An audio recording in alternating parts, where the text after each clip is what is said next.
کراچی کے علاقے site area میں نجی کمپنی میں 2 غیر ملکیوں کے زخمی ہونے کا معاملہ۔ فائرنگ کے واقعے کے بعد پولیس متحرک ہو گئی۔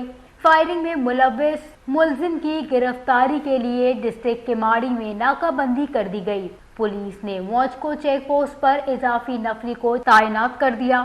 علاقے میں داخلی اور خارجی راستوں پر ہر گاڑی کو چیک کیا جا رہا ہے۔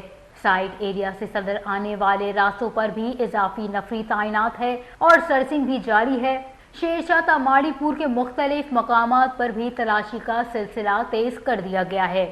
پولیس حکام کے مطابق سائٹ ایریا تا اورنگلی پر بھی پولیس گشت کر رہی ہے اور چیکنگ کا عمل بھی تیز ہو گیا ہے۔ D I G south Asad Raza نے میڈیا سے گفتگو کرتے ہوئے کہا کہ 4 سیکیورٹی سپروائزرز کی غفلت اور لاپرواہی سامنے آئی ہے۔ 8:04 پر واقعہ پیش آیا اور پولیس کو 8:40 پر اطلاع دی گئی۔ غیر ملکیوں کی سیکیورٹی سے متعلق SOPs کی خلاف ورزی کی گئی ہے۔ ابتدائی معلومات کے مطابق واقعہ جھگڑے کے دوران پیش آیا۔ واقعے کے مقام پر CCTV کیمرے نصب نہیں تھے۔ ڈی آئی جی ساؤتھ کا مزید کہنا تھا کہ فیکٹری میں 2 طرف سیکیورٹی موجود ہے۔ فیکٹری میں ایک اپنی اور ایک نجی سیکیورٹی کمپنی ہے۔ واقعے کے مقام سے 4 سیکیورٹی گارڈز کو حراست میں لے لیا گیا ہے۔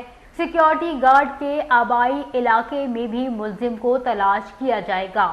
اسد رضا کا یہ بھی کہنا تھا کہ سائٹ فیکٹری میں زخمی غیر ملکی باشندوں کو ICU شفٹ کر دیا گیا ہے۔ دونوں باشندوں کے CT اسکینز اور دیگر ٹیسٹ کر لیے گئے ہیں۔ زخمیوں کی رپورٹ مرتب کی جا رہی ہے۔ ڈاکٹرز کی رپورٹ کے بعد غیر ملکی باشندوں کی صحت کے حوالے سے آگاہ کیا جائے گا۔